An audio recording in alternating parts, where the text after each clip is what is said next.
Olá, boa noite, bom dia, boa tarde, depende muito do horário que você está assistindo ao Assim Podcast, né? Como a gente está ao vivo na quinta-feira à noite, então por aqui é uma boa noite para você.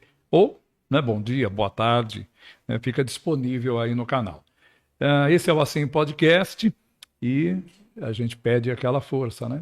Se inscreva no canal, no nosso Assim Podcast, no Estúdio Digital TV, curta, compartilhe, acione o sininho, né? Isso ajuda muito a gente, dá uma força aí pro Assim Podcast. E como você sabe, sempre é bom lembrar, a nossa proposta neste podcast é trazer pessoas que tenham histórias interessantes para contar, coisas divertidas, que possam inspirar os outros, né?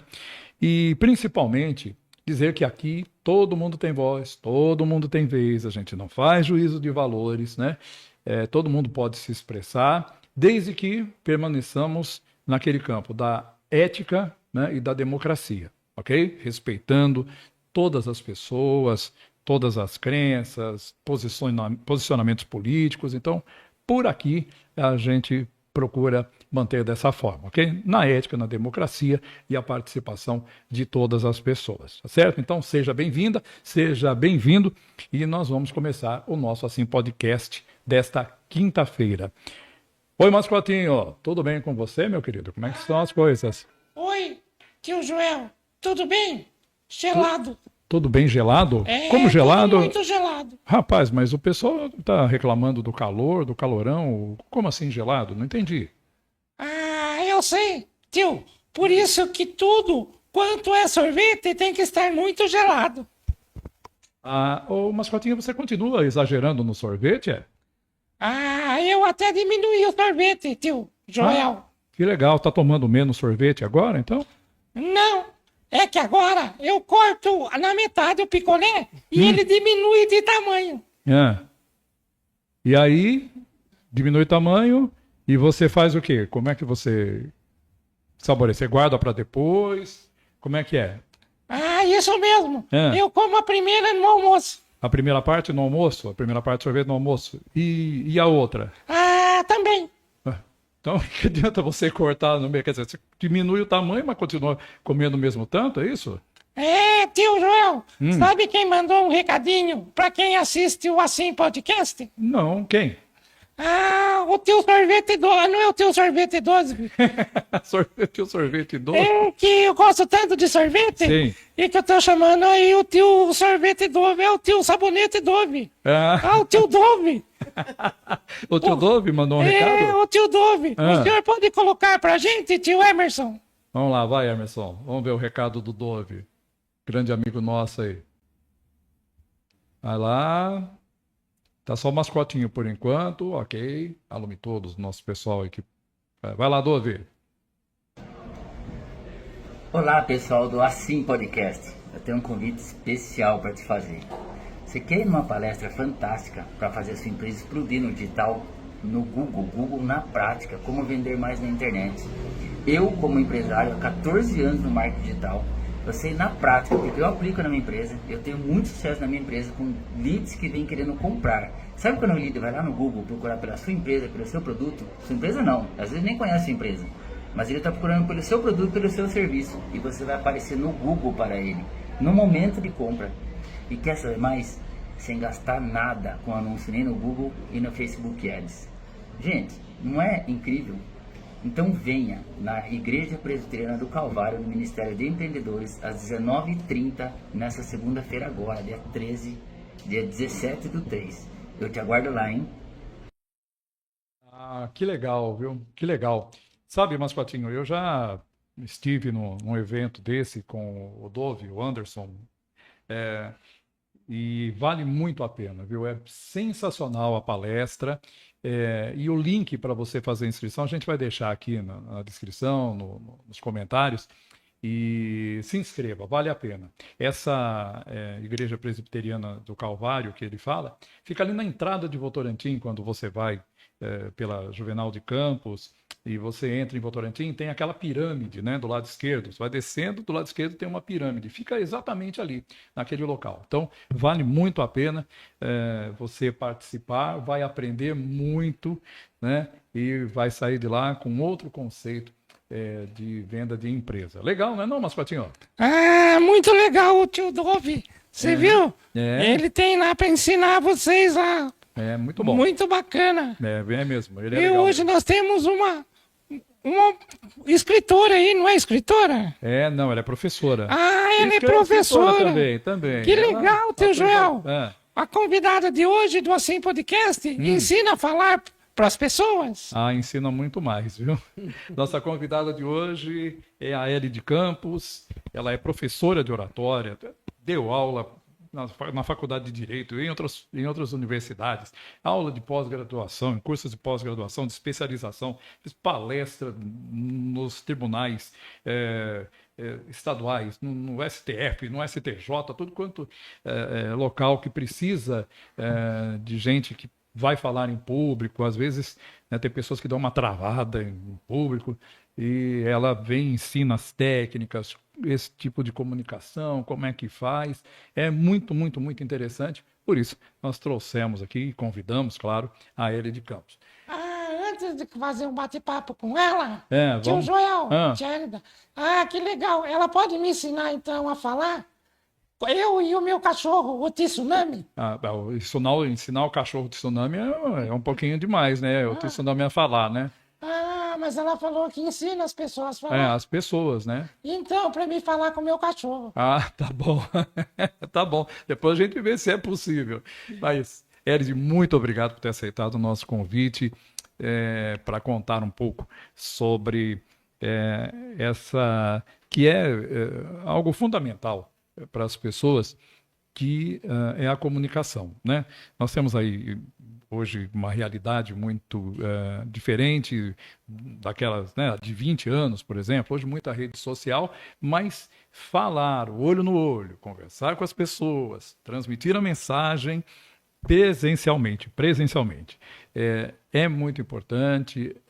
Vamos colocar assim, abre portas para emprego, para se colocar no mercado, ou simplesmente para conversar mesmo e se fazer entender. Então, boa noite, muito obrigado por ter aceitado, viu? Boa noite, Joel, boa noite todo mundo aí que está assistindo a gente. Eu que agradeço muito você por estar aqui. Trouxe um presentinho, muito uma obrigado. lembrança que esse é um trabalho que a gente faz lá na Igreja do Calvário. Sim, Sabedoria em Minutos. Isso, que legal. É um devocionário. E é o corpo de pastores da igreja que escreve cada mensagem para um dia da semana. Que e legal. eu faço parte da revisão. Então, que você possa aí ler cada noite, cada dia, você lê uma mensagem aí, que Deus te edifique e te abençoe muito. Agradeço, muito obrigado pelo momento. E aos pastores também, Sim. que estão inspirados, né, escrevem essas mensagens. Sim. Eri, a pessoa tem gente que tem verdadeiro pavor. Aliás, existem estudos que demonstram que é um medo que supera vários outros, inclusive, que é de falar em público, né? Sim. Como é isso? Por que esse medo? É um medo do quê? De fracasso? É um medo da avaliação negativa? Ou é porque trava mesmo? Como é que você trabalha isso quando você dá os seus cursos, suas palestras? Eu trabalhei muitos anos na área do direito, como você sabe, foram aí 28 anos na docência do ensino superior. E o que mais eu percebi assim nos alunos era o receio, por exemplo, quando tinha que levantar um argumento, falar alguma coisa, professor, eu escrevo, mas eu não quero falar. Se eu tiver que falar aí na frente, eu vou gelar. E eu me lembro que uma vez, logo no começo da minha carreira, eu insisti demais para um grupo de alunos que eles, não, vocês vão trabalhar com direito, vocês precisam enfrentar o medo, a timidez. E eu também era inexperiente na época. Estava começando isso lá em meados de 1996. E eu me lembro que uma menina falou, professora, eu tô com muita vergonha, eu não vou conseguir apresentar esse trabalho. Você quer me dar 0 eu falei, não, que isso, você tem que falar. A fala é uma coisa tão gostosa, é uma oportunidade que a gente tem de apresentar nossas ideias. E eu insisti, e ela foi. E na hora que todos estavam falando, eu percebi, cada um falava um pouco, eu percebi que aquela menina foi ficando branca, branca, branca. Foi assim, palidecendo, e ela desmaiou no meio da classe. Desmaiou, caiu ali, eu não sabia o que fazer, chamei o pessoal para ajudar e as pessoas vieram ali e a menina foi socorrida. Quando ela acordou, voltou, ela falou assim: eu não estava preparada para falar em público, para falar aqui na frente para os meus colegas. Eu tenho muito medo da fala, eu tenho muito medo da, da performance, de estar aqui à frente. E aí eu comecei a estudar isso daí. Falei, mas como que é isso, né? Eu falei, não é possível, eu gosto tanto de falar. Eu sei que tem medo, tem timidez, tem fobia social. E eu fui ver cada uma dessas coisas aí. E o medo de falar em público é um dos maiores medos que existem. Por quê? As pessoas têm medo do julgamento que vai acontecer. Elas têm medo do que a pessoa que está ouvindo, ou vendo, o que ela vai pensar, sabe? Será que eu vou falar direito? Será que eu vou falar errado? Hoje, a gente tem aí, como esse programa, a gente tem outros canais de comunicação, especialmente durante a pandemia e depois da pandemia. Mas antes, não. Eu venho de uma época que a gente tinha que falar e falar bem. A gente, desde pequeno, a gente tinha que aprender a apresentar trabalho. Eu apresentava trabalhos com 12 anos de idade, já tinha que falar lá na frente. Então, para mim, era uma coisa natural. Mas hoje a gente percebe que os jovens, eles parece que se escondem atrás do celular, atrás das tecnologias, e o olho no olho, essa coisa do presencial, ela passou a não ter tanto valor para muitos jovens, para muitas pessoas, e acaba que você acaba ficando com esse medo, né? Então, aquele treinamento que a gente deu lá, que você participou, você percebia. Eu não pude trabalhar a parte prática, mas a gente percebe que as pessoas têm receio. Medo de ser avaliado é a primeira coisa. O que vão pensar de mim? Eu tenho muita coisa para passar, eu tenho muita coisa boa, eu estudei, eu sei o que eu vou falar, mas chega na hora dá o branco, trava, né? Por que tudo isso acontece? Porque há uma descarga de adrenalina, há uma descarga. As pessoas, muitas vezes, elas começam a ter alterações, ficam vermelhas, a mão fica suada, gelada, gelada, começa a tremer. Então, a gente começa a perceber o pânico, e eu percebi isso na menina. Mas como eu ainda não tinha estudado, eu não sabia, eu falei, não, você vai falar sim, imagina, e forcei a barra. Isso serviu de lição. Por quê? Porque a gente precisa respeitar o tempo da pessoa. Muitas vezes eu tenho medo de avião, pavor de avião. Depois vou te contar umas histórias aí de avião, de arrepiar. Mas tem gente que tem medo de falar em público.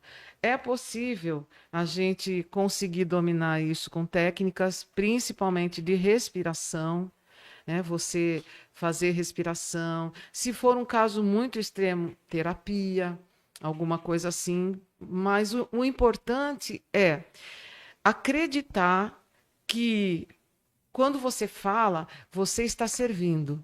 Então, quando você fala, você tem alguma coisa para passar. Você tem alguma coisa boa para passar. Então, eu sempre acreditava nisso e eu sempre procurava fazer com que os meus alunos resgatassem você estudou, você escreveu esse artigo, foi você que fez isso. É impossível que você não consiga falar, né? Então, resgate aquilo que tem de bom. Se de repente uma pessoa gostou, curtiu aquilo que você falou, tenha isso como um incentivo. Mas é muito difícil. Tem gente que se trava mesmo e não é nem questão de técnica, sabe? Se explica, a pessoa entende, mas na hora de falar, de estar diante do outro, é pânico. Muitas vezes acontece isso. Na teoria, né, que você fala, olha, tem essa técnica e tal. Então, na teoria, ok, funciona, mas quando você chega no momento, né, talvez eu não sou expert no assunto, eu não tenho expertise, mas talvez é aquela coisa, né? O pânico, ele trava tanto que a pessoa esquece de aplicar a técnica, né? Ela sabe, né? Eu vi uma explicação sobre pânico, sobre o emocional com o racional. Eu não me lembro quem foi que disse, mas usou uma expressão que explica bem, que é o teu emocional e o teu racional em conflito. Tem gente que tem pavor de barata, né? Aparece uma barata, ela sobe numa cadeira, ou ela sobe, onde ela puder, ela sobe. Tá? O racional dela está dizendo para ela que ela está fazendo um papel ridículo. O racional fala, mas o emocional não deixa ela descer da cadeira, né? Esse pânico não deixa, ele acaba suplantando. Então, é como vencer isso, né? Como pô, desce daí, né? A barata, o tamanho dela, o que ela vai fazer contra você? Né? Ela não tem, ela é menor, ela não vai te morder, ela não vai, mas a pessoa tem esse pavor, cresce, né? aumenta e você não Então, enfrenta. assim, você sabe que você está fazendo um papel ali é muito pior, né? Você chegar na frente de uma plateia e ficar parado, né? Travar. Do que você falar pelo menos um boa noite. Mas tem gente que não consegue nem falar o boa noite, nem um bom dia, nem oi, Nada. né? Ela trava, né? E aí, existe a técnica, você falou que tem a terapia, mas qual é o caminho mesmo para isso? É tudo? Vai Olha, fazer teatro? Vai fazer alguma coisa acho que assim? é Não? pior. É muito bom. Se a O pessoa teatro consegue fazer desinibe, né? teatro, desinibe e tudo mais. Mas você sabe que, pela experiência que eu tenho em sala de aula, eu percebo que aqueles que enfrentavam o medo, aqueles que enfrentam, e eles sabem, por exemplo, o medo da barata que você falou, né? Pô, a barata está aqui. O que eu vou fazer? Né? Eu vou descer, vou tentar matar essa barata. Ou seja, acreditar primeiramente em você, dominar o assunto, porque uma das coisas que faz a gente ficar mais inseguro de falar em público é quando você não se prepara. Quando você não tem preparo, quando você não estuda o suficiente, quando você não lê o suficiente, você não domina aquele assunto, o que acontece quando você vai se apresentar? O medo é muito maior. Por quê? Porque você sabe que você não estudou, você sabe que você não se preparou. E aí vai bater esse receio. Vai bater. E aí a pior coisa que acontece muitas vezes é que a pessoa que não se prepara o suficiente, quando ela se encontra, né, o outro receptor, ela já fica pensando, esse cara vai fazer pergunta para mim, estou percebendo. Nossa, e se ele perguntar, o que ele vai perguntar? Eu não vou saber responder.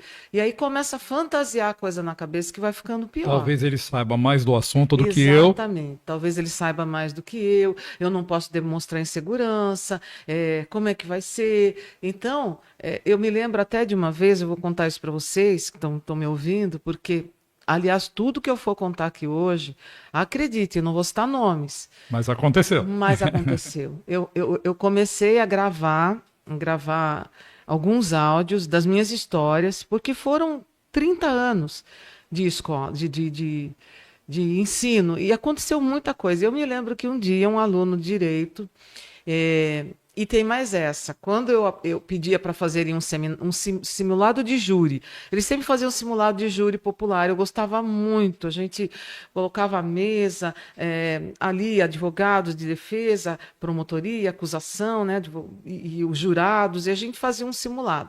E eu me lembro que esse menino tem que vir de paletó e gravata. Por quê? Porque num júri você não vai, o uniforme do advogado é o paletó e a gravata. E ele foi, todo bonito, de paletó e gravata.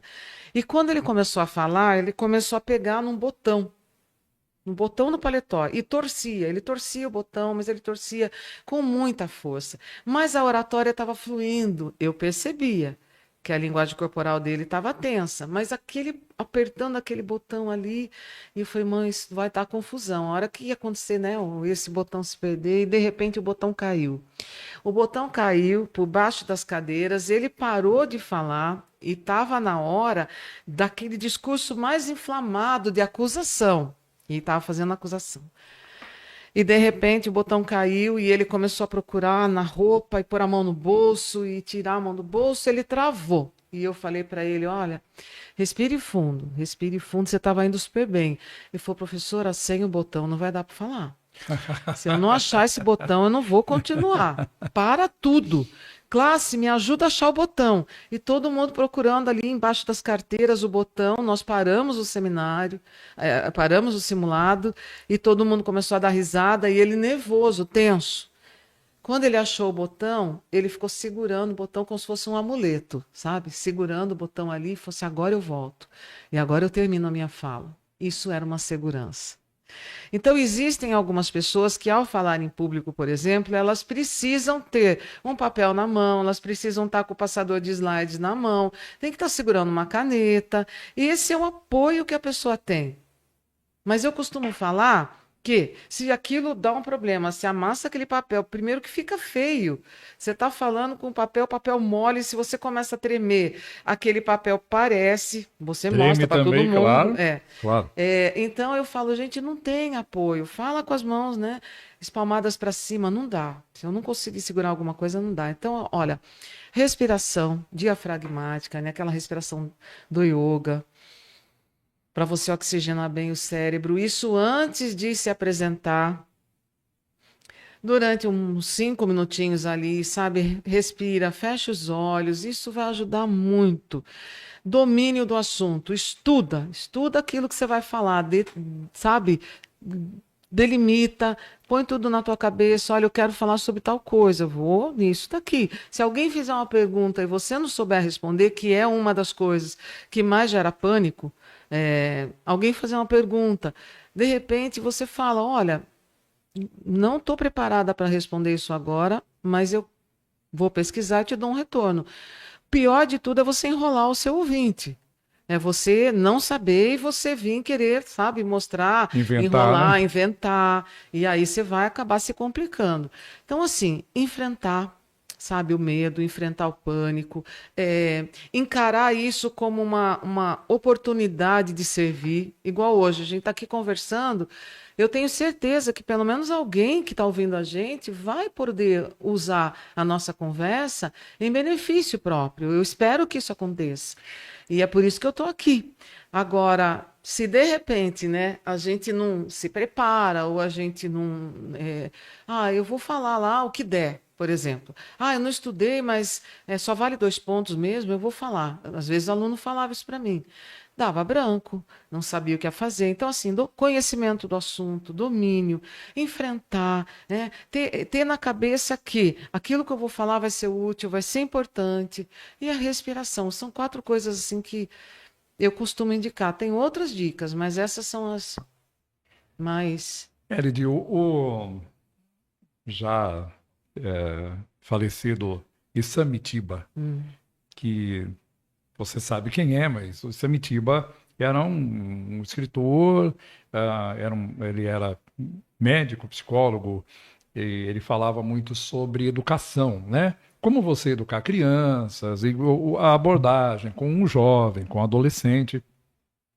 E eu assisti algumas palestras do Dr. Samitiba, e eu me lembro que antes de iniciar a palestra, ele fazia algum exercício de respiração, mas ele também fazia um alongamento.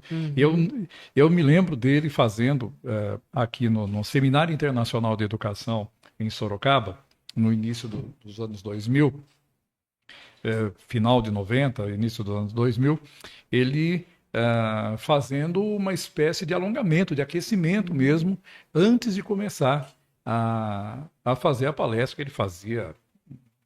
Brilhantemente. Lindo, era sensacional. Ele era muito bom, muito engraçado. Ele tinha momentos de muita... que era muito engraçado quando ele falava que o filho ligava para a mãe e falava que tinha brigado, os irmãos tinham brigado, e a mãe falava, chama aí o seu irmão no telefone, e resolvia. E o pai ligava para o pai, alguém morreu? Não, então tá bom, desligava o telefone. Então, ele tinha algumas coisas muito boas, assim, muito engraçadas. Contava desses relacionamentos. Mas aí eu fiquei... E essa do alongamento... depois eu perguntei para ele fui fazer uma entrevista, perguntei para ele, o senhor faz e tal? Ele falou, não, eu faço, que é pra, né, na hora da movimentação e ajuda bastante. Então, realmente isso, você Ajuda. falou da respiração e essa do alongamento, Sim, né? Eu achei alongamento. interessante, parece um atleta antes de Porque você iniciar. desestressa, né? O alongamento ajuda porque você, sabe, ao mesmo tempo que você está alongando, você está respirando, tudo isso faz parte, né? Alguns exercícios, por exemplo, que a gente faz do, né? Quando você solta som de S, Z, X, tudo isso está fazendo com que essa cavidade, com que o nosso rosto, tudo isso fique melhor preparado.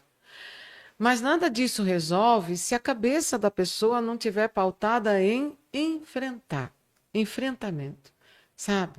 Então eu vejo assim, eu tinha alunos que falavam, ó, quer dar zero, dá. Pode dar, professora, não vou falar. E não falava. Perdi a nota, entendeu? Assim, porque não queria enfrentar. E isso acontece muito. Eu tenho amigos que falam, se eu tiver que falar em público alguma coisa, não dá. E você vê como é uma coisa impressionante, né? A gente tinha muitas pessoas ali que falavam, olha, eu sou extremamente tímido, mas eu quero falar. A senhora me ensina, sabe? Aluno chegava e falava, por favor, me ajuda. Eu tenho muita timidez, eu vou gaguejar. Ele já chegava sabendo, né, que ia acontecer isso. Vou gaguejar, eu vou ficar gelado, minha mão vai esfriar, mas eu quero falar. Eu estudei, eu vou falar. E falava travadinho, falava com a mãozinha dura para frente, sabe? Mas falava. E é assim, o exercício da oratória, ele só vai se tornar num benefício, numa coisa prazerosa, gostosa. Hoje a gente tem aí tanta gente fazendo vídeos. E você vê, eu tenho muita dificuldade de fazer vídeo. Nenhum aluno vê um vídeo meu. Eu nunca fiz. Por quê? Porque eu não gosto desse negócio de eu ter que olhar para a câmera. Eu gosto de olhar para as pessoas. Claro, claro. E quanto mais gente tiver, melhor. Eu fui dar uma palestra uma vez numa Macapá, tinha 1.400 pessoas ali para me ouvir, que foi a campanha da AMB, né? Associação dos Magistrados do Brasil. Ninguém valoriza o que não entende. Eu fui precursora dessa campanha. E quando eu fui falar no Macapá, eles lotaram aquele teatro, ficou cheio de gente, e eu acabei ali me sentindo feliz de ter tanta gente para me ouvir, né? Ah, Tiago, eu também tenho dificuldade de fazer vídeo. Você é? tem, O meu cachorro tsunami não deixa. Por quê? Hã? O que ele faz? Ele corre atrás de mim. Olha o nome do cachorro. Tsunami. Tsunami. Tsunami. Deve ser um capeta. É terrível. É terrível. Eu sempre pergunto para ele qual é a raça do cachorro dele. É um Lulu da Pomerânia, o mascotinho? Não, é de Sorocaba mesmo. Ah, tá. De Sorocaba. Não é da Pomerânia, é de Sorocaba mesmo. Elid, então, como é que a pessoa, você falou da respiração, e você militou muito na área do direito, né? Com Sim. advogados, com juízes, com promotores, Sim. desembargadores. E é uma área, é um trabalho que exige muito que se fale em Sim. público. A argumentação é tudo. É argumentação. Você não precisa falar, não vai falar para grandes plateias, mas dentro do ambiente jurídico, da sustentação oral, Sim. que é quando o advogado precisa falar sobre o processo, sobre suas teses, no que ele está se baseando para apresentar aquilo, para pedir, no caso da acusação, da promotoria, a condenação do réu, e no caso da defesa, essa absolvição, exige que fale em público. Então, mas eu sei que tem advogados que eles não falam, eles não fazem sustentação oral. Na hora de fazer sustentação oral, eles passam essa responsabilidade para uma outra pessoa, né? E assim, mesmo nisso, no advogado, como é que funciona? Como é que o advogado consegue vencer isso? Porque, na verdade, o processo ele conhece, porque ele leu, ele redigiu a tese de defesa, ou ele fez a parte da acusação, como assistente da promotoria, assistente da acusação. Ele fez, ele sabe, ele domina aquilo, e mesmo assim não consegue falar. Não consegue, trava, passa para outro, e isso a gente vê acontecer na realidade. Porque eu treinei promotores de justiça com pouco tempo de atuação. Eu trabalhei 5 anos nessa área como professora de oratória, dos promotores de justiça do Paraná, do estado do Paraná. Então, quando eu chegava para dar um treinamento lá, por exemplo, aliás, uma vez eu estava dando um curso lá em Curitiba, e eu vi um rosto muito conhecido naquela plateia, sabe, Joel? E de repente eu olhei e falei, meu Deus, eu conheço aquele rapaz, não sei de onde. E o menino tinha sido meu aluno aqui em Sorocaba. Passou no concurso do Paraná, promotor de justiça, estava atuando lá numa cidade do interior. Eu fiquei muito feliz de ver ele ali, sabe? E ele falou, professor, eu vim aqui para pedir mais dicas, mais ajuda, porque ó, eu sou promotor e eu faço júri. Então você imagina como os advogados mais experientes chegam aqui e me dão um coro, sabe? Me dão um banho. Eu sou promotor, estou defendendo o Estado. Eu venho aqui e eu não consigo falar. E os caras ainda por cima me intimidam. Ele falou isso para mim. Por quê? Porque eles têm uma oratória eloquente, eles não têm medo de falar, e eu sei muitas vezes que alguns estão aqui e não estão falando a verdade, porque a maioria aqui, por exemplo, inventa, fala, meu cliente não é culpado, não sei o que, não sei o que, mas ele fala com tanta veemência, com tanta, sabe, convicção, que os jurados ficam espantados de ouvir. E eu falo para dentro, eu gaguejo, eu falo devagar, eu dou sono nos jurados. E ele estava fazendo o treinamento por causa disso. Trabalhei 5 anos no Paraná, dando esses treinamentos para promotores de justiça que atuavam no júri. Então, veja, não é uma questão de não querer fazer, o cara tinha que fazer. Era ele, por exemplo, algumas cidades tão pequenas que a gente tem no interior, por exemplo, o cara era promotor de tudo. E ele tinha que fazer tudo. E eles se intimidavam até perante os juízes. Porque no caso do advogado, ele pode delegar isso a outro. Fala, não, viu, vai lá, você que fala melhor, que tem, que já é... Mas o promotor, ele não tem essa possibilidade, né? Porque é ele e ele. Que está ali, acabou. Ele é realmente o responsável E por olha, isso, né? não era um só, era muita gente que aparecia assim, mulheres, sabe? Muita mulher, muita moça, assim, olha, eu estou há 10 anos, professor, atuando, e até agora eu não consegui fazer um júri decente, não consegui convencer os jurados como eu gostaria de convencer. Eu tenho argumento, eu sei, eu conheço o caso, mas na hora de falar eu me travo. Então, assim, existem alguns casos que eu já encaminhava mesmo para remédio, para terapia. Por quê? Porque você chega na fobia ali, no pânico mesmo, não tem o que fazer. Mas existem alguns que é falta de confiança, sabe? Em si próprio. E eu falava, a primeira coisa que você tem que fazer é confiar em você. Poxa, você tem 7 pessoas ali para te ouvir, você tem que convencer os caras. E sabe o que era legal? Eu fiz um trabalho no meu doutorado, eu entrevistei jurados de Sorocaba e de outras cidades, e eu perguntava para eles o que te atrai mais na retórica, na oratória, por exemplo, de um advogado. E eles falavam a segurança, sabe? Eles podem até estar mentindo, mas eles estão passando segurança, eles não têm medo, eles encaram a gente, os gestos, a ousadia e a maneira como eles peitam, eles retalham, arrebenta o promotor. E outra coisa que eles falavam muito, discurso que dá sono. O cara ficava falando meia hora, devagar, olhando para o chão, com a mão no bolso, e nada disso captava a nossa atenção. Então, por isso que é muito importante também a gente associar os gestos em paralelo à fala, né? Você sabe disso porque você é um baita jornalista, um comunicador que eu nem sei o que você foi fazer no meu curso lá de oratória. Mas, enfim, quando a gente associa, e eu percebia isso quando levava os alunos para assistir aos júris aqui em Sorocaba, que o advogado ele já entrava falando com a mão espalmada para baixo. Quando você está nessa posição aqui, você está se impondo sobre o outro, né? Você não deixa ninguém ali te interpelar, invadir a sua fala, porque esse gesto aqui, quando a gente está falando em público, é um gesto que intimida. E aí eu percebi o contrário, eu percebia que outros, senhores jurados, olha, a defesa está fazendo não sei o quê. Quando você espalma a mão para cima, está fazendo o oposto. Quando você espalma a mão para cima, você acolhe, você divide a palavra, você troca. Então você permite que o outro te invada, faça pergunta para você, e é isso que não pode acontecer, né? Por exemplo, no âmbito do direito, se você está ali numa briga de argumentação, um está degladiando com palavras com o outro, quanto mais você fizer esse gesto, mais você vai se impor. Então, tudo isso é um conjunto, né?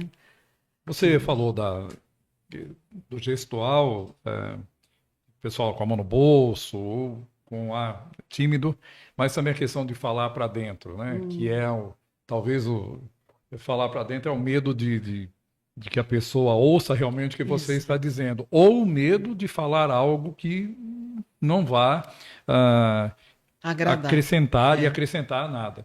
E também isso, essa também, e você falou da respiração,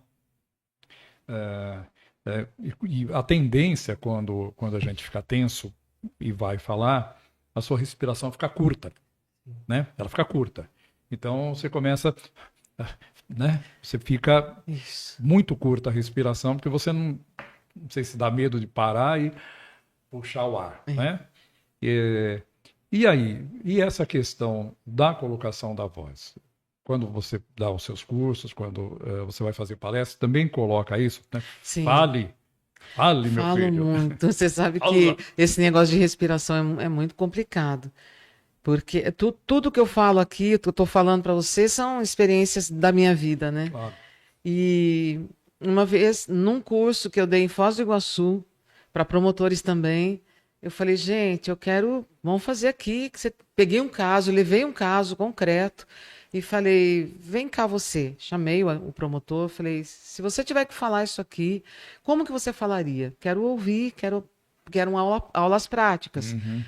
Para vocês, eu dei uma aula mais teórica. Lá era uma aula para lá. Um dia a gente tava teoria, no outro dia era prática. E ele começou a fazer isso, respirar assim, cortadinho. E aí cortava a palavra na metade, não dava para entender. E eu falei: para tudo, parece que você tem asma, né? Bronquite, o que é isso? Eu falei: você tem? Ele falou: não, não tenho, professora, mas tá parando tudo. Eu acho que é crise de pânico, eu vou desmaiar aqui. Olha, você vê, 8 anos estava atuando já. Eu falei, senta aqui, vamos fazer exercício. E a gente começou a fazer uns exercícios, mas não dá, professora. Na hora que eu vou falar, sobe aquela questão, aquela coisa, eu fico vermelho, e a gente percebia mesmo, o rosto vermelho, sabe? Então, olha, é relaxar. Tem que respirar. E você tem que fazer exercício de dicção. Você sabe como é importante. Sim, claro. Abertura de voz. Né? Eu ensinava isso também para eles. Tem que falar abertura de voz. E não pode falar muito acelerado. E aí, falta o ar, eu acelero. Acelero a voz. E aí ninguém entende. E aí fica esquisito, né? Agora, veja comigo. Se Dá o a cara impressão que a pessoa não veja a hora de terminar isso aqui, né? Exato. Agora, se é um advogado, ele está ganhando ali do cliente para fazer aquilo. Se ele não tiver um bom desempenho em todos os sentidos, você concorda que ele vai perder um cliente? Claro, mas não tem Agora, dúvida. vamos pegar um promotor, um procurador, um funcionário público. Uma vez eu fui falar num treinamento de oratório, um rapaz muito arredio em Rondônia, falou para mim assim: eu não sei nem o que eu estou fazendo aqui, professora. Na verdade, eu estou aqui porque o Ministério Público me obrigou a estar. Porque é o seguinte, o que eu ganho não vai diminuir nem aumentar se eu falar bem ou se eu não falar bem. E eu falei, pois é, né? Eu não sei como que você se sente como profissional. Mas se eu não fizer o meu trabalho com excelência, eu paro tudo. Eu não consigo atuar de maneira nenhuma se eu não fizer o meu trabalho com excelência. E fazer um trabalho com excelência é, no mínimo, cuidar da tua performance. Não é só ter argumento, ter conhecimento, é como você vai desenvolver isso, como você vai passar isso. E ele ficou, não gostou, né? Não voltou à tarde, mas enfim. Então, você tem isso, né? Você pega um profissional que é contratado, ele vai se arrebentar. E eu tive muitos exemplos assim de alunos que não falavam em sala de aula e quando passaram no exame da OAB e quando começaram a pegar causas, professora, pelo amor de Deus, vem aqui comigo, me dá uma assessoria, me ajuda, né? Até hoje eles me chamam. Porque amanhã eu vou ter uma audiência e eu quero falar bem, mesmo sendo online. Eu quero falar bem, eu quero que você me ajude. Pô, isso aí atrás. sabe? Aí a gente entra com exercício, a gente entra com todo o aparato ali do psicológico, sabe? Acredite na causa. Você acredita nisso? Acredito. Porque se você não acredita, nem pegue. É. Como é que você vai defender se você sabe que não vai dar certo? Então a gente tem que pensar em tudo isso. Mas é um grande mistério, sabe? Eu ainda acho que há pessoas que nascem com o dom, com o preparo para falar, sabe? Porque eu tinha alunos que nunca tinham falado na vida, com 17, 18 anos, chegavam ali, eu dava um processo na mão, o menino, sabe, arrebentava. Então, eu acho que tem essa questão mesmo do dom. Dá para você melhorar? Dá. Muito. Já vi muita gente que não falava em público e, de repente, começar a falar tão bem. Mas a gente tem que querer. Tem que querer. Ah, você contou uma história durante o curso que, quer dizer, você ensinou algumas coisas, né? Mas eu contava muita história, né? De gestos, de É. alguns que, né? Você acabou de demonstrar aí, das mãos para baixo, das mãos para cima. Mas você foi fazer uma palestra, um curso para Promotor de juízes, justiça. promotores. Isso. Não, mas teve um que você Não, deu foram um passo à juízes. frente Isso. e eles foram para trás. recuaram. É. O que Foi que é isso? assim, a gente lançou uma campanha, Ninguém Valoriza o que Não Entende, que era sobre juridiquês. Juridiquês. A gente vai falar sobre isso também. Essa linguagem difícil. E eu fui dar essa palestra, e lá chegando, no Acre, o povo é arretado, né? Já. E aí, de repente... Aparecida Rosa de Lima, boa noite. Boa noite, Aparecida. Obrigado por participar, estar assistindo a gente aqui. E de repente eu fui ali falando e assim, eu estava muito à vontade, porque eu gosto de falar em público. E eu estava muito à vontade e eu comecei a chegar assim perto deles, né? E assim, me aproximar. Não fiquei na tribuna, não falei da tribuna. Desci e de repente eu comecei a perceber que eles jogavam o corpo para trás. Assim, Quer dizer, você ia para frente e eles para trás. Isso, para trás, assim. Eu falei, meu Deus, o que está acontecendo, né? Quer dizer, eu já sabia que aquela postura é de invasão de território, porque quando você está falando, quanto mais perto você chega da pessoa, mais íntimo você quer ser dela. É íntimo no sentido de, sabe, dividir, trocar, compartilhar, e era assim que eu estava me sentindo. Mas eles começaram não só a jogar a costa para trás, mas cruzar os braços, só que é um gesto defensiva. Então, eles estavam na defensiva. Aí eu fiquei pensando, meu Deus, será que eu estou falando alguma coisa que está ferindo, que, sabe, não está sendo legal? Que será que eu estou falando aqui que está desagradando esses caras? E daí eu percebi que era o território que eu estava invadindo.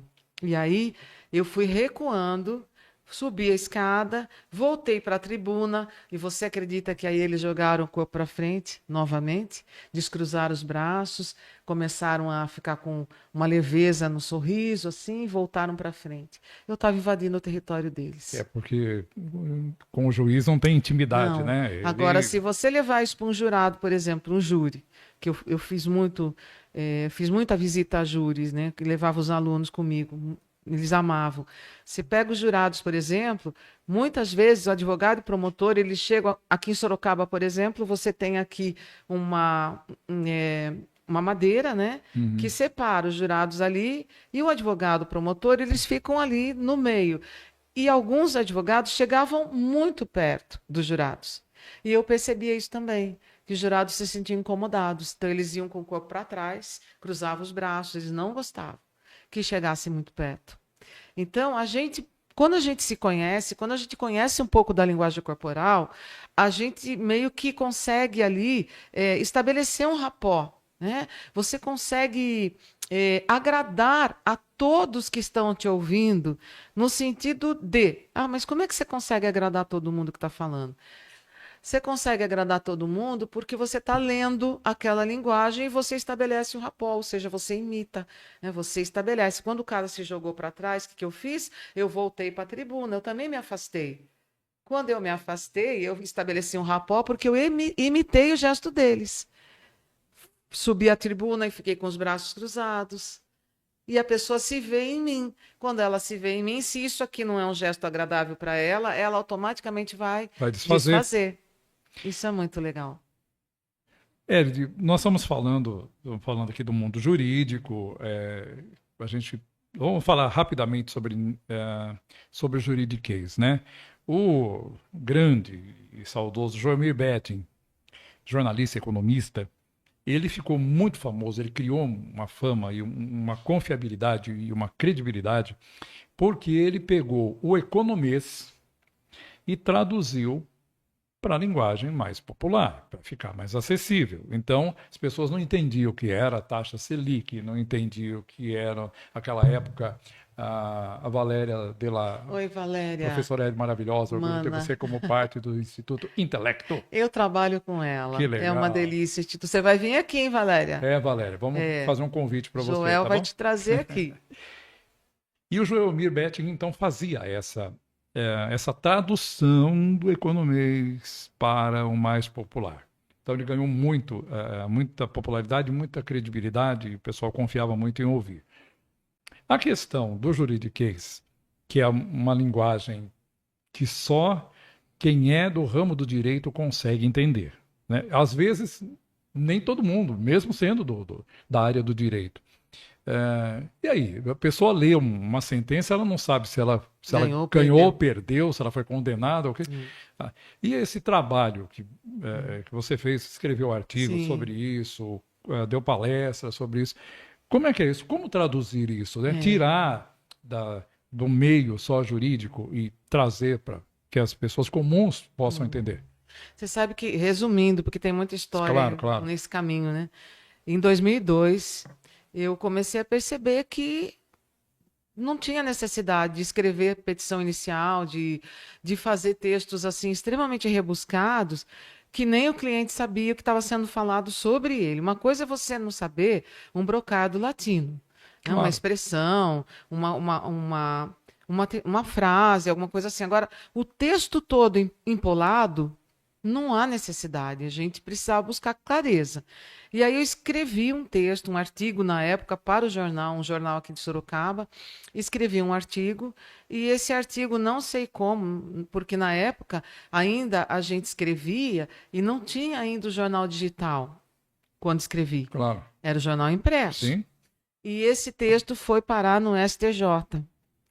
E aí um dos ministros de lá entrou em contato comigo por e-mail, porque apareceu o e-mail no jornal, e ele me escreveu falando, dá para a senhora vir aqui, dar uma palestra, falar sobre isso? E eu falei, meu Deus, eu acabei de escrever o artigo só, era a coisa que estava passando na minha cabeça.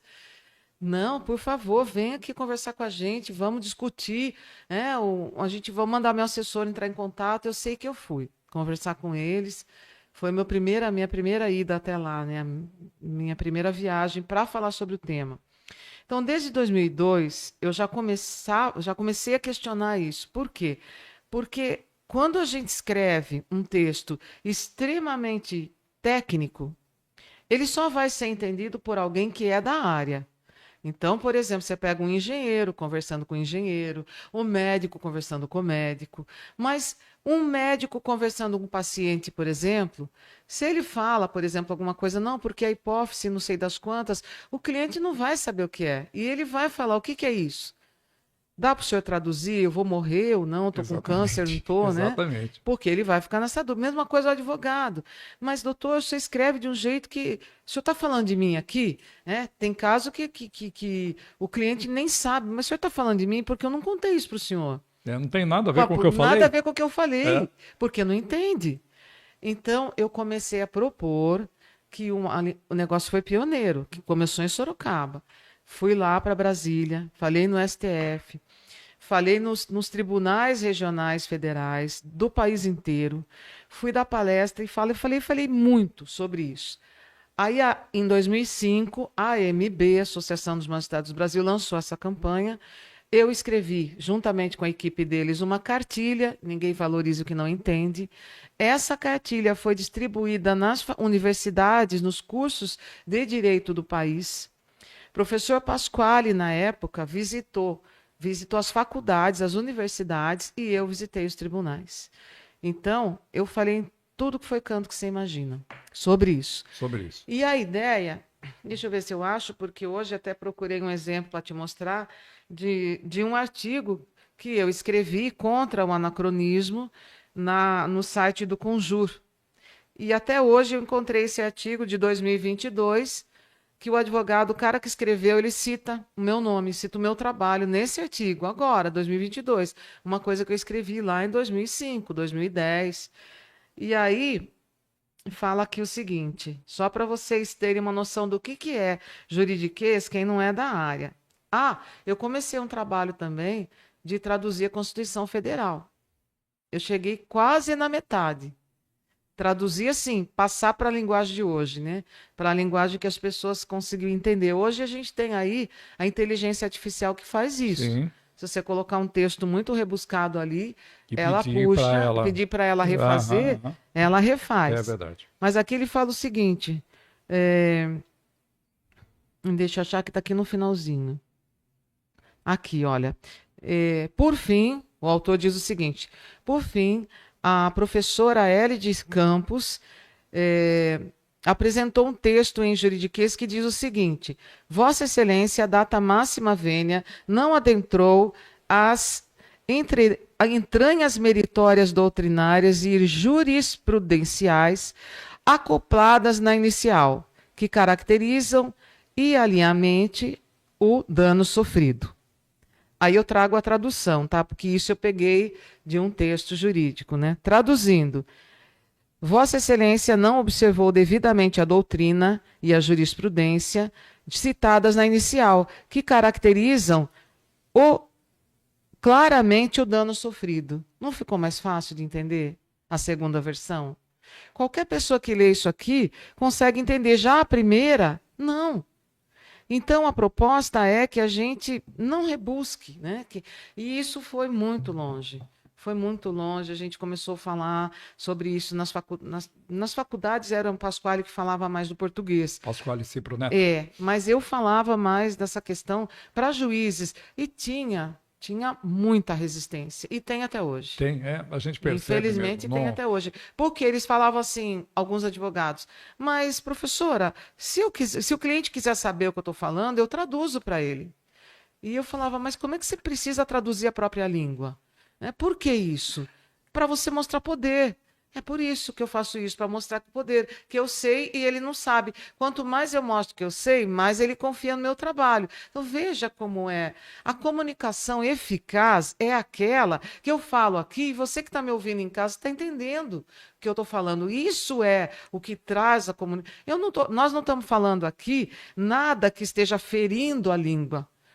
Nós não estamos maltratando a língua portuguesa. Mas a gente está falando de uma maneira concisa e clara, que foi o que eu preguei na minha tese. Uma das grandes dificuldades, e durante muito tempo, eu fui apresentador e âncora de programas jornalísticos, de rádio, TV. Uma das maiores dificuldades era conversar com um advogado. Fazer uma entrevista com um advogado era muito difícil. Porque dificilmente ele respondia a pergunta diretamente, e o jornalista quer uma resposta direta. Com o médico era muito complicado, porque o médico também entrava nessa questão do jargão técnico, do jargão do tecnicismo, então era muito difícil entender. E até uma vez eu falei para um médico durante uma entrevista, quando a gente vamos para o intervalo, voltamos, falei para ele, doutor, eu vou dizer uma coisa para o senhor. Quem está nos ouvindo quer saber o seguinte: como é que pega essa doença, se ela mata, se ela tem cura? É isso. Exato. É isso. É isso que a pessoa quer saber. Uhum. Então, vamos andar aí por esse caminho de ser menos técnico, né? Para a gente poder fazer com que as pessoas entendam. Então, é louvável, mas eu percebo, Hélio, que essa mudança do juridiquês ela é pequena ainda. Sim. Ainda, quando a gente lê as sentenças, quando a gente lê viu, é muito difícil de entender quem não está habituado, quem não conhece isso. Então, ainda é assim. Mas a gente sai agora dessa questão específica do direito E aí, entrevista de emprego, por exemplo, você saber conversar, você ter a postura, os gestos corretos, e assim, a gente sabe que é verdade. A linguagem corporal, ela denuncia Sim. a mentira, né, o improviso, eu não sei. Então, como é que funciona isso? Para uma entrevista de emprego, e quais são os sinais de que a Eu acho que pessoa está. você vai lembrar de uma história que eu contei lá no curso que eu dei para você, do aluno de engenharia. Eu dava aula de comunicação para o curso de engenharia. E o menino chegou para mim e falou: professora, você pode me dar umas dicas? Eu vou fazer uma entrevista de emprego amanhã, lembra disso? Lembro. Eu vou fazer uma entrevista de emprego amanhã e eu queria saber como é que eu devo me portar, porque me dá uns toques aí, professora, como é que eu, sabe, o que que eu faço? E eu comecei a explicar sobre o rapport, que é o espelhamento. Rapport é uma expressão francesa, quer dizer espelhamento.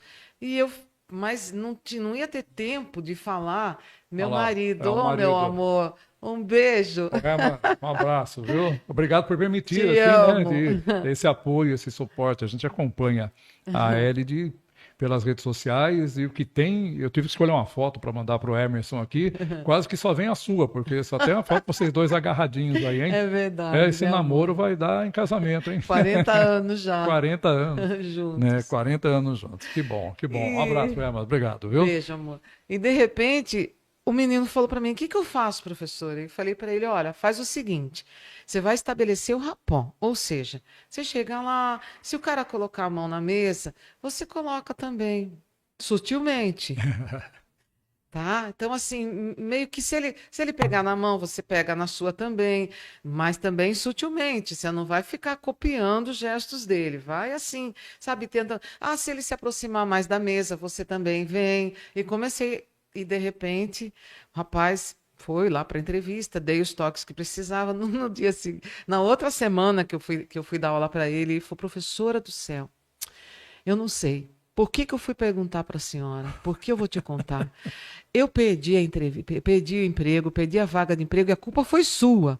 E eu falei: como assim? A culpa foi minha? O que que é isso? Porque você só me deu conselho errado, professora. Tudo que você falou para mim eu fiz. E olha o que aconteceu. O cara me tocou da sala dele. E eu falei: o que que você fez? E ele falou que na hora que ele entrou na sala, o rapaz perguntou o nome dele, o gerente.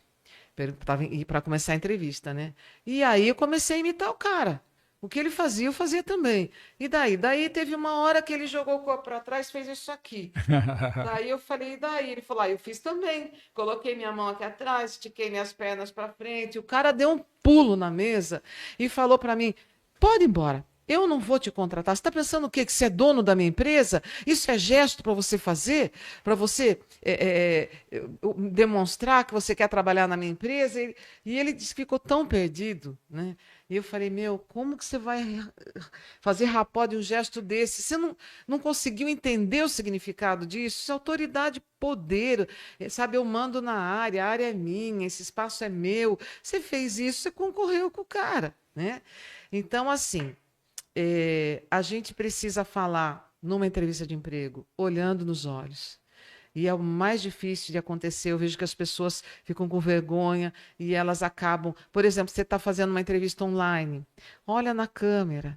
Porque a partir do momento que eu olho na câmera, você está aí, você está me vendo olhar no seu olho. É muito ruim. Eu prefiro presencial, mas no presencial tem que olhar nos olhos, não pode falar com braços cruzados, porque isso aqui ou é medo, insegurança, ou é defensiva, estou me defendendo de alguém.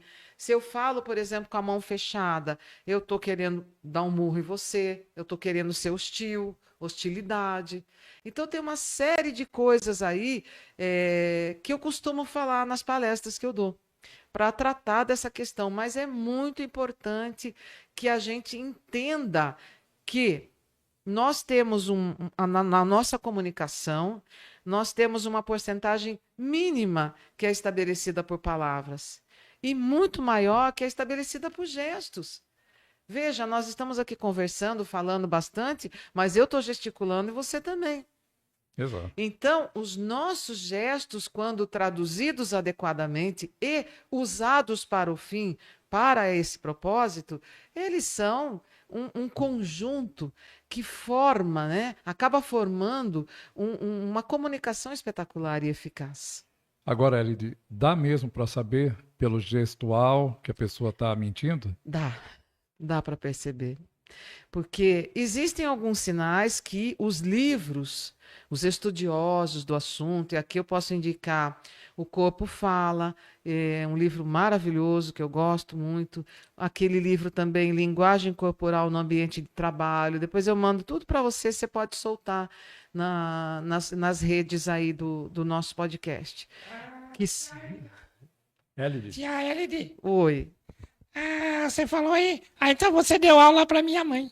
eu dei aula para sua mãe? É, Como assim? Como assim? Ela deu aula para sua mãe? porque cada vez que eu chegava em casa, né, eu falava que eu ia pra escola. Aí chegava em casa, minha mãe falava assim, você não foi pra escola. É. Sua mãe sabia que você estava mentindo? Sabia. É, minha mãe sabia que eu tava mentindo. Então eu devo ter ensinado a sua mãe. Mas viu, Mascotinho, tem uma coisa interessante sobre mãe, viu? Mãe não precisa de aula, não. Mãe sabe quando o filho tá tentando enganar, viu? Mãe percebe. Isso é natural na mãe, viu? Não precisa ter não técnica, precisa viu? ter Nem curso, fazer curso. Não precisa fazer curso. Não. Não, a mãe não. A sua mãe já é doutora no assunto. A mãe sabe. A minha mãe é doutora, eu sei disso. A sua mãe sabe das coisas, Mascotinho. Olha- Então é melhor não mentir, hein? Mascotinho, vou te contar, era muito legal quando eu pegava aluno colando, sabia? Na prova. Por quê? Porque chegava, desconfiava pelos gestos, e aí percebia e perguntava: você tá com alguma fonte de consulta aí? Não, professora, que isso? Então, ó, colocou a mão no rosto, coçou o nariz aqui na horizontal, olhou para cima aqui, à direita, você pode desconfiar. Tá? Começa a dar uma coceira aqui, uma adrenalina quando a pessoa está mentindo, físico, e a pessoa começa a coçar demais o nariz, piscar demais, fechar o olho, tampou, colocou a mão no rosto, desconfie. Desconfie, porque a pessoa pode estar ali querendo dar uma desculpa, falar uma coisa que não é verdade, e de repente ela vem, nossa, ontem aconteceu, sabe por que eu não vim ontem? Eu já falava, tira a mão do rosto, olha para mim e fala sem nada. Pá, professora, e piscava, né? Piscava. Então, ó, piscar demais, olhar para cima à direita, o cérebro está avisando você, não fale, que você vai mentir. Não fale, vai dar confusão. Mas a pessoa olha para cima à direita e fala. Então, gaguejar, né? Sabe quando você alonga as sílabas? Também. Buscando. Isso é uma coisa que acontece muito com o inseguro, com o tímido. E eu costumo falar, olha, as pessoas que estão te ouvindo podem achar que, inclusive, o que você está falando não é verdade. Então, procure manter a segurança e não alongue as sílabas. Bem. Quando você começa a alongar as sílabas, você está enrolando. Você está falando uma coisa que você não quer falar. Ah, tia LD. Oi. Vocês dão curso só para adulto? Para criança você não dá? Quer aprender a fazer o quê? que Recitar você quer? poesia, cantar em público? Você quer fazer? Tem um monte de coisa eu para quero te aprender ensinar. a mentir para minha mãe. Para Ficar mentir te para sua ouvindo. mãe? Aí eu vou te ensinar Pra depois sua mãe, né? o contrário, tá bom? O que você não pode fazer, Então tá bom, então. tá bom? mentir para a mãe. Sei. Vai nessa que sua mãe... você vai ver só. Então, de mentira. Agora, vamos lá. Brincadeira, viu? Tá bom. A gente tem uma classe que tem como todas têm, mas o político, por exemplo. É demais. O político ele vem e fala, não, nós vamos fazer, ou foi isso, ou quando é pego em alguma coisa e tal. Ô, Dovê, olha lá, Oi, gostei. Quando Dove. você fala, você está servindo. Isso muito mesmo. bom, muito bom. Tá vendo? Seu vídeo fez sucesso aqui no nosso podcast Ficou hoje. muito bom. Beijo, amigo. E aí, como é que fica? Aí Político. é pego, o político ele é Eu, pego. eu acho né? que o político já sabe, decore salteado, como é que se mente. Ele sabe. Não estou Não generalizando, são todos, tá, é gente? lógico, claro. Por favor, não são todos, mas a gente sabe que quando uma pessoa fala ou tenta, de repente, fazer um discurso, pode perceber que o discurso é agressivo. Quanto mais eu grito, mais eu quero convencer na força. Impor. Quanto mais eu grito, eu não tenho argumento. Quer impor, né? Quero impor. Ou impor. Então, assim, aquele medo de ser descoberto, às vezes, aquele medo de perceberem que o que ele está falando não é verdade, faz com que eu me imponha por meio da minha voz. Então, eu aumento a minha voz, eu grito, eu falo alto para ninguém me interromper e, ao mesmo tempo, eu uso as mãos espalmadas para baixo. Pode perceber. Os discursos de alguns deputados que a gente vê, né, que são gravados, eles colocam a mão para baixo, se impondo, exatamente. Põe a mão na Mão na cintura cintura é barraco. e empina Mão o na peito. cintura, ó, é isso aí. Né? Elide, a gente está encerrando, mas eu queria. Já Porque passou é de tão pressa. rápido, né? É. Eu tenho observado, já de há muito tempo eu observo, e isso é uma curiosidade minha particular. Como você é especialista nisso, eu queria que você dissesse o seguinte: as expressões do presidente norte-americano Donald Trump. Por que sempre assim, fazendo beiço, sempre fazendo assim? Por que a gente que trabalha com cerimonial sabe que quando o chefe de Estado ele senta, eles vão conversar, eles sentam a perna cruzada, eles se inclinam para o lado, eles ficam. E o Trump está sempre assim, ó. E o corpo para trás. Mas ele está sempre assim. É. Ele senta na ponta da cadeira, Parece um cão de guarda. aquela gravata que parece que vai até o sapato, e é sempre. É. Ele sempre está fazendo isso. O Elon Musk faz isso. É birra. O É uma linguagem de birra, uma linguagem de que eu mando aqui, eu tenho autoridade, entendeu? Ninguém vai passar por cima de mim. Então, é isso, eu posso fazer uma leitura mais ou menos assim, tá? Quando você fecha a boca, muito assim, se trava, ainda mais ele põe a boca para frente, né? Eu tô duro, sou ácido, não aceito mesmo, sabe? É tudo não. Para mim, aqui eu mando, eu sou o sargentão. Né? E pode perceber que aqui também, quando ele fala, ele franze muito essa parte da testa, né? Você vive tenso, preocupado, bravo. É uma linguagem, assim, nitidamente uma pessoa brava, que quer hostilidade. Sempre isso. Sempre. Quando teve aquela Um terrível... contexto ou outro que a gente vê ele com um semblante um pouco mais leve. Mas a maioria das vezes que eu escuto, que eu vejo... maioria mesmo. É um semblante mais hostil. Ele faz, por isso eu falei. E o Elon Musk faz isso também, né? Também. Eu vejo algumas fotos do Elon Musk. Isso. Ele faz isso aqui, né? Queixo e faz E beiço, o né? pescoço empinado para cima, né? Quando eu empino o pescoço para cima, eu sou autoridade máxima. Ele faz... Eu mando no assunto. É estranho.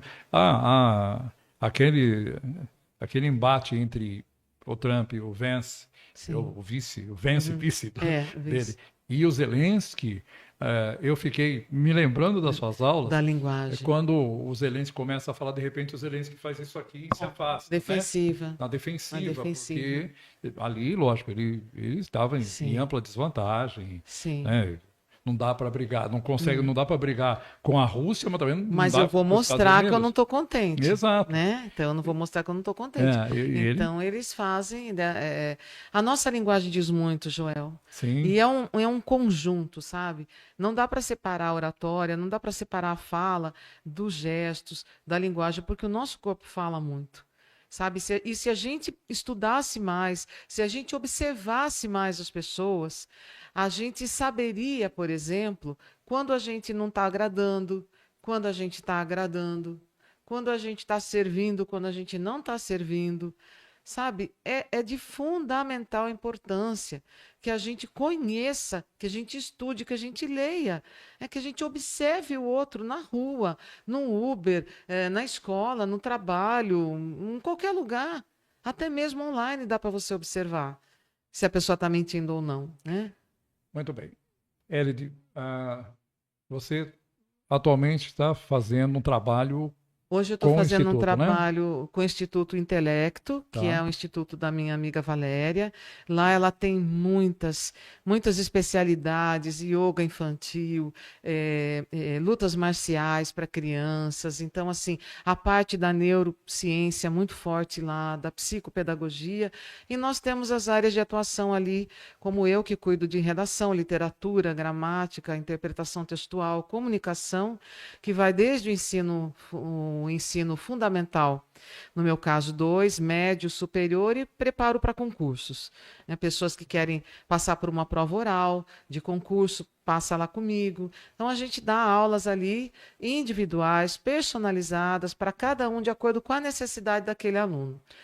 Trabalho sensacional. Quero que você conheça a Valéria, quero que ela venha aqui. Opa, Vai ser muito é legal. muito bom, muito bom. Sempre, quem tem assuntos interessantes é sempre É bom. bem-vindo e dentro sempre da ética, da democracia, do respeito à religião, do respeito a cada um. Erid, você continua fazendo palestras? Se convidarem, você vai? Como é que é? Palestras é comigo mesmo, amo falar. Tá, Palestra, curso. Estou pensando em mais um curso lá, na Sim. parceria nossa da igreja com a FATEC de Votorantim. E para o ano que vem, quero ver se eu. Oi! Quando você for fazer palestra, posso ser seu assistente? Pode, se você for comportadinho, pode. Ah, que legal. Então, Você vai lá me ajudar? vou ser assistente. Então tá bom. vai assistir. É, assistir. Tá bom, Mascotinho. Então, Erid, como é que a gente acha a Como é professora que a Erid? gente acha, professora? Instagram, @elid.campos, né? Facebook, Elid Campos, Elid com H. Meu WhatsApp, posso deixar com você depois, você tem? Claro, a gente Pode passa, passar claro, para quem claro. quiser conversar comigo. E também o contato da escola, do instituto onde eu trabalho, do Intelecto, passo para você também. Tá ótimo. Erid, passa muito rápido, a gente vai conversando. Sei que você tem muitas histórias, mas vai voltar aqui Eu para venho gente, para contar as pra histórias. gente contar as histórias Tá e aí, bom. no momento mais próximo, a gente também volta a conversar sobre isso. Tá. Mas muito obrigado. Eu que agradeço, Foi viu, Joel? muito. Para mim foi uma felicidade muito grande que você aceitasse. Quando nós fomos começar o podcast, você foi a primeira pessoa para quem eu liguei e falei: olha, não quer participar? A gente Que vai coisa lançar um boa. podcast e tal. E aí você não podia. Tava com problema com a minha filha. Estava com problema com sua filha, que espero que tenha Graças a resolvido, Deus, eu vou ser vó passado. de gêmeos. Ah, que Tá bom, grávida né? de gêmeos. Vem, Que tá ótimo. chegando mais 2 aí. Que ótimo, vai juntar mais. Sim. Mas quantos netos tem? Agora eu tenho 2 do meu filho E vem mais e vem agora mais 2 agora da filha. da filha, É. né? Os netos são Delícia. maravilhosos, né? Sim. Beijo, Ana Catarina, minha neta. Ah, Erid, então, muito obrigado por ter aceitado. Eu não acredito em coincidências, eu não acredito que você não veio àquela época aqui porque não veio. Não, é porque tinha que vir hoje. sim. Né? A gente tem o tempo, tem que acreditar que é assim que as coisas funcionam. Então, muito obrigado. Eu que agradeço, por viu, Joel? partilhar com a gente esse seu conhecimento. A gente vê o brilho, como você falou, observando o brilho no seu olhar de falar disso, Isso. ele gosta muito disso. Então, muito obrigado mesmo. Viu? Obrigada. Agradeço você e toda a produção e que vocês tenham muito sucesso. Muito obrigado. Viu? Nesse podcast incrível, muito gostoso. Muito bem. Estamos encerrando aqui o Assim Podcast desta quinta-feira. Hoje é dia 13 de março de 2025, mas fica disponível aí. Vale aquele toque. Se inscreva no canal, ative o sininho, né, lá no nosso Assim Podcast. Se inscreva aqui na Estúdio Digital TV. Agradecer ao pessoal que ajuda a gente aí, os nossos patrocinadores, a Tia Eventos, a Diana Iba, que faz fotografia e finiarte. A Tia Eventos trabalha com shows, com cerimonial, né, e tudo mais. Agradecer o Dove, da Unialfa Uniformes, o pessoal lá da Unifé, Suprimentos Industriais, abraçadeiras, correias, EPIs, rodízios e tudo mais que você precisar. Né, e agradecer o pessoal também da Lumitodos, que também faz um trabalho muito bacana. Gente, muito obrigado, viu? Por partilhar assim, trabalhar aqui e vir com a gente no Assim Podcast, o Emerson da Estúdio TV Digital. Muito obrigado. Até a próxima. Boa noite.